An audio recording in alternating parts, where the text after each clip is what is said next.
పిల్లలు మీకు ఎలా చెప్పాలో కూడా అర్థం కావటం లేదు. క్షణికావేశంలో ఇంట్లో వాళ్ళు ఏదో అన్నారని ఒకే ఒక చిన్న కారణాలతో మనస్తాపానికి గురవుతున్నారో లేకపోతే క్షణికావేశంలో ఆలోచన శక్తి కోల్పోతున్నారో తెలియటం లేదు. కానీ ఆత్మహత్యలు చేసుకుని కుటుంబాలకు మాత్రం తీరని లోటు మిగులుస్తున్నారు. అసలు మీరు లేని ఆ లోటు తీర్చలేనటువంటిది. సో ఇప్పుడు అనకాపల్లి జిల్లాలో కూడా ఇలాంటి విషాదకర ఘటన జరిగింది. సో ప్రజెంట్ మనం అనకాపల్లి జిల్లాలో ఉన్నటువంటి శారదా బ్రిడ్జ్ పై ఉన్నాం. 20 ఏళ్ల కీర్తి అనే అమ్మాయి చిన్న కారణం, ఆ కారణం ఏంటి అని తెలిస్తే కూడా ఇంత చిన్న విషయాలకు కూడా అలా బలవన్మరణాలకు పాల్పడుతున్నారా అనే ఒక ఆశ్చర్యం, బాధ కూడా కలుగుతుంది. సో కీర్తి అనే అమ్మాయి ఇంట్లో చిన్న మాటకి తను తట్టుకోలేక ఇక్కడికి వచ్చి ఈ శారదా బ్రిడ్జ్లో ఈ నదిలోనికి దూకి తను సూసైడ్ చేసుకుంది. అయితే ఈ విషయాన్ని ఎవరు గమనించలేదు. స్థానికంగా ఉన్నటువంటి ఎవరో ఆ పాప సంబంధించినటువంటి చెప్పులు, సెల్ ఫోన్ చూసి ఎవరో పాప దూకేస్తుందని ఒక ఇన్ఫర్మేషన్ ఇవ్వడంతో ఇక్కడైతే పెద్ద ఎత్తున అందరూ చేరుకున్నారు. దాదాపు కొన్ని గంటలు గడుస్తున్నప్పటికీ కూడా అమ్మాయి ఎక్కడ గాలింపు చర్యలు చేపట్టుతున్నా కూడా ఎక్కడ అమ్మాయి ఆచూకీ కనిపించలేనటువంటి పరిస్థితి. దాంతో ఈ మధ్య ఎక్కువగా భారీ వర్షాల వల్ల ఈ వాటర్ లెవెల్ కూడా చాలా ఎక్కువగా ఉంది. ప్రతి ఒక్కరూ తీవ్ర ఆందోళనలో ఉన్నటువంటి పరిస్థితి.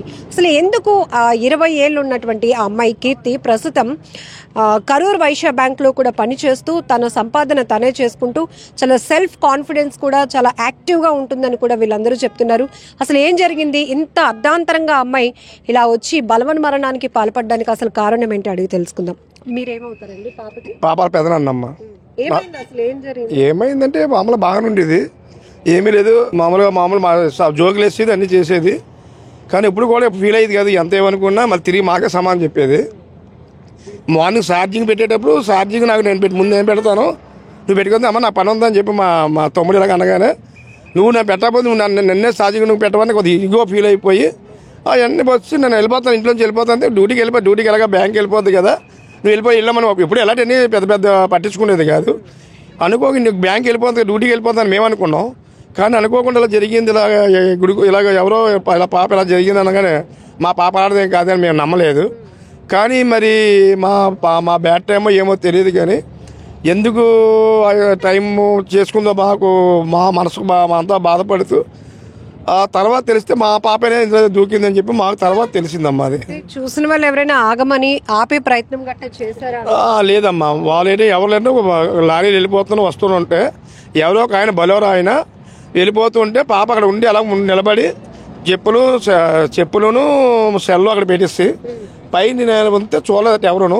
ఆయన అద్దంలో వెళ్ళిపోతుంటే పైకి వెళ్ళి దూకినట్టు అద్దంలో చూసాడటమ్మా. ఆయన వెళ్ళి మళ్ళీ తిరిగి ఇలా రిటర్న్ రావడం వచ్చేటప్పటికి అక్కడ మునిగిపోయింది కాకుండా మళ్ళీ ఇక్కడ వచ్చి ఇలా చిన్న కాల్ మునిగినట్టు ఇక్కడ ఉన్నదని చెప్పి చూసి అన్న మాకు ఆ ఫోన్కి చెప్తే కానిస్టేబుల్ వచ్చి ఆ ఫోన్ కలెక్ట్ చేసుకొని దానికి మాకు ఇంటిమేషన్ ఇచ్చారమ్మా. తెలిసింది ఇలా జరిగిందని మాకు తెలిసింది. చనిపోయి 11 గంటలకు ఉండొచ్చు, ఉదయం 11. ఈరోజు 4:30 అంత అవుతుంది. ఇప్పుడు వచ్చి ఎటువంటి మాకు చర్యలు ఇంకా చేపట్టలేదు. మేమంతా దాని గురించి గాలిస్తున్నాం, మా బంధువులు మా అందరూ కూడా, గ్రామస్తులందరూ కూడా. ఇప్పుడు ఎవరో మన స్థానిక ఎమ్మెల్యే గారు వచ్చారు, వాళ్ళ కలెక్టర్ గారికి మన వాటర్ లెవెల్ కూడా ఎక్కువ ఉంది. మీరెవరు సాహసం చేయలేరంతా, ఎందుకంటే దానికి సంబంధించి గజ ఈతగాళ్ళు, SDRF బృందాలు వాళ్ళు మాత్రమే అది చేస్తా అంటే వాళ్ళకి రమ్మని చెప్పి మార్నింగే కోరితే వాళ్ళు ఏంటంటే 4 గంటలు వస్తాము. స్థానిక అమ్మారావు గారు ఏం చెప్పారంటే మన మునగపాకి అమ్మారావు గారు లైటింగ్ ఏర్పాటు చేయండి, మరి వాళ్ళు వస్తే వాళ్ళందరికీ కూడా మేము ఏదో టైం దగ్గర నుంచి ఏర్పాటు చేస్తాము, మీకు కరెంట్ కూడా మేము ఏర్పాటు చేస్తామని చెప్పి అన్నారు. అలాగే SI గారు కూడా, సబ్ ఇన్స్పెక్టర్ కూడా పొద్దు మార్నింగ్ నుండే అన్ని ఏర్పాట్లు ఆయన పర్యవేక్షిస్తున్నారు. సో మన తహసీల్దార్ గారు కూడా అన్ని ఏర్పాట్లు చూస్తున్నారు. అన్ని. కీర్తి వయసు ఎంత ఉంటుందండి? ఆమె స్టడీస్ 20 సంవత్సరాలమ్మా. ఏజీ BSc చదువుకుందమ్మా. చేసుకుని మంచి ర్యాంక్ వచ్చింది. ఆవిడ ఉద్దేశం అంటే అగ్రికల్చర్ చేద్దామని ఉద్దేశం, అగ్రికల్చర్ ఆఫీస్ చేద్దామని ఉద్దేశం. మాకు ఎలాగ పొలంలో ఉన్నా కాబట్టి పొలాల్లోనూ ఒక మంచి పంటలు కలిపెట్టాలనే ఉద్దేశంతో చేసి ఇంకా చదువుదామని ఇంకా ఉద్దేశం ఉంది. కానీ అనుకోకుండా కరూర్ వైశ్య బ్యాంక్లోనూ ఒక టెంపరీ జాబ్ రావడం వల్ల జాయిన్ అయ్యి వచ్చిన డబ్బులతో ఇంకా చదువుకొని ఇంకా పైగా డెవలప్ అవుదామనే ఉద్దేశం అని ఉండేది అమ్మా. సో ఫ్యూచర్ మీద అంత పెద్ద ఆలోచన ఉన్న అమ్మాయి చార్జర్ కోసం వాళ్ళ నాన్నగారు ఆ చార్జర్ కాదు ఇది అని ఒక గసిరినందుకు కొట్టడం లేదు, ఏ లేదు. ఎప్పుడు కూడా మా తమ్ముడు పిల్లలప్పుడు కూడా కొట్టడం కానీ గసరం కాదమ్మా. సరదా మాట్లాడతారు, మళ్ళీ మాకు తిరిగి సమాధానం చెప్తారు. తండ్రి అని కూడా కొద్దిగా ప్రజలు భయపడి ఉండదు, వాళ్ళు మాకే తిరిగి చెప్తారు. ఇలా చేసుకున్నామ్మా అలా చేసుకున్నామా అని చెప్పండి. అంటే మా తమ్ముడు యాక్చువల్గా అనకాపల్లిలో వినాయక విగ్రహం పెట్టడం వల్ల నాకు ఛార్జింగ్ అయిపోతున్నాము, ముందే పెట్టిన తర్వాత వెళ్ళిపోతాను, కొద్ది నువ్వు చూసుకుని ఏమంటే నువ్వు కానీ నేను ముందే పెట్టుకుంటాను అని చెప్పని ఆ చిన్న డిస్కషన్ అంతే. అది వచ్చి వాళ్ళ వల్ల ఇంకా పోలే ఎప్పుడే ఏదో అంతదే మామూలుగా అంతేగాని దాని గురించి పెద్దగా ఫీల్ అవ్వదు కదా. ఇలాంటి ఏమున్నా కూడా మనం ముందే ఆడడం మళ్ళీ మామూలుగా డ్యూటీ చేసుకోవడం చేసేది, కానీ ఇంత అగత్యానికి పాల్పడుతుందో మనం ఇప్పుడు మా జనంలో కూడా ఊహించలేదు. ఒకవైపు ఇప్పుడు అనకాపల్లిలో భారీ ఎత్తున వినాయకుడిని ఏర్పాటు చేసి ఉత్సవాల ద్వారానే అనకాపల్లికి ఒక పేరు, ఒక వైబ్రెంట్ తీసుకొచ్చినటువంటి ఆ నిర్వహణలో ఫుల్ బిజీగా ఉన్నటువంటి అతను ఇప్పుడు కూతుర్ని పోగొట్టుకున్నటువంటి విషయం మాకు అక్కడ చాలా రెస్పాన్సిబిలిటీ. మాకు చాలా ఏంటంటే మా అంత కుటుంబం అంతా నేను మొత్తం 5 అన్నదమ్ములు, 3 అన్నదమ్ములు, 2 ఆడపిల్లలు, మా అందరూ కూడా చాలా మానసికంగా ఇప్పుడు చాలా బాధపడుతున్నాం. ఒక మంచి కూతుర్ని పోగొట్టుకున్నామని మాకు మనసులో బాధలో ఉన్నాం. వాళ్ళు ఏంటంటే మేమంతా కుటుంబం అంతా కూడా ఇలా జరుగుతుందని మేము అకస్మాత్తుగా జరగడం వల్ల మేము ఏం చెప్పాలో కూడా పరిస్థితిలో మేము మానసికంగా చాలా కుంగిపోయి ఉన్నాం మనసుతో. ఈ మధ్య పిల్లలు బలవన్ మరణాలు చూస్తే చిన్న చిన్న విషయాలు, ఆ గిఫ్ట్ కొనివ్వలేదనో లేకపోతే కొంచెం మంచి మార్కులు వస్తే బాగుండు కదరా అని అన్నా కూడా ఇప్పుడు ఈ పిల్లలు ఎలా ఉన్నారంటే చిన్న విషయానికి కూడా ఇరిటేట్ అయ్యే పరిస్థితి అయితే ఉంది.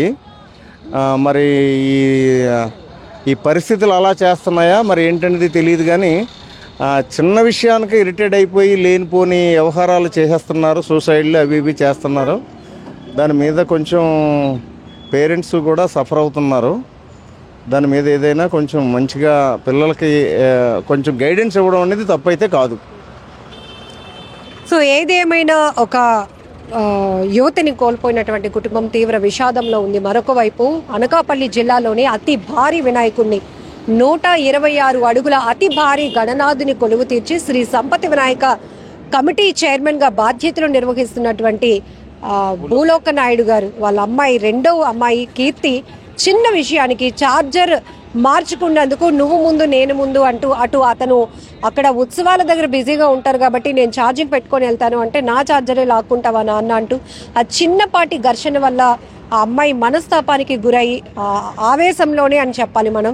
ఎందుకంటే అది పెద్ద కారణం కూడా కాదు, బలవంతంగా ప్రాణాలు తీసుకునేటంత రీజన్ కూడా కానే కాదు. సో ఇక్కడ వాళ్ళు చెప్తున్నటువంటి విషయం కూడా ఏంటంటే తను ఇంకా అలా కోప్పడి తను చేస్తున్నటువంటి కరూర్ వైశ్య బ్యాంక్ జాబ్కి వెళ్ళిపోయిందేమో అనుకున్నాం, కానీ ఇక్కడ వెహికల్లో ట్రావెల్ అవుతున్నటువంటి ఒక అతను చూసి ఆ మిర్రర్లో రిఫ్లెక్ట్ అయింది. సో ఒక అమ్మాయి ఇక్కడ దూకటానికి ప్రయత్నిస్తోంది అని ఇక్కడ ఉన్నటువంటి కానిస్టేబుల్ ఎవరికో ఇన్ఫర్మేషన్ ఇస్తే వాళ్ళు కూడా ఆ అమ్మాయి వాళ్ళ అమ్మాయి అని కన్ఫర్మ్ చేసుకున్నారు.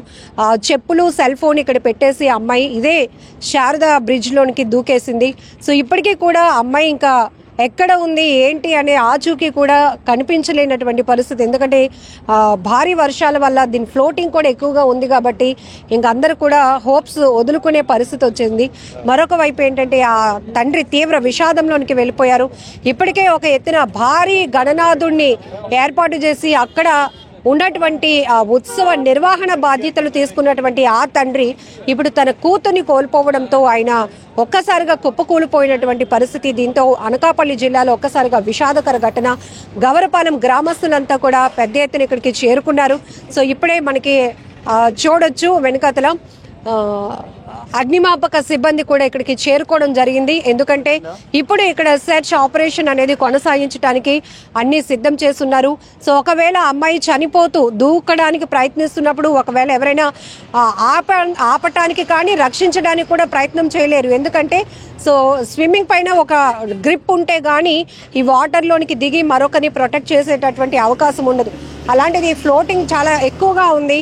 దూకగానే అసలు మనిషి తేలే పరిస్థితి కూడా లేదు. పూర్తిగా మునిగిపోయేటటువంటి బురద నీరు మీకు కనిపిస్తూ ఉంది. సో ఈ నేపథ్యంలోనే సమాచారం అందుకున్నటువంటి పోలీసులు కావచ్చు, ఫైర్ డిపార్ట్మెంట్, అలాగే SDRF బృందాలు కూడా ఇక్కడికి చేరుకొని ఆ అమ్మాయి కోసం అయితే ఇప్పుడు గాలింపు చర్యలు కొనసాగించే ప్రక్రియ ప్రారంభం కాబోతోంది.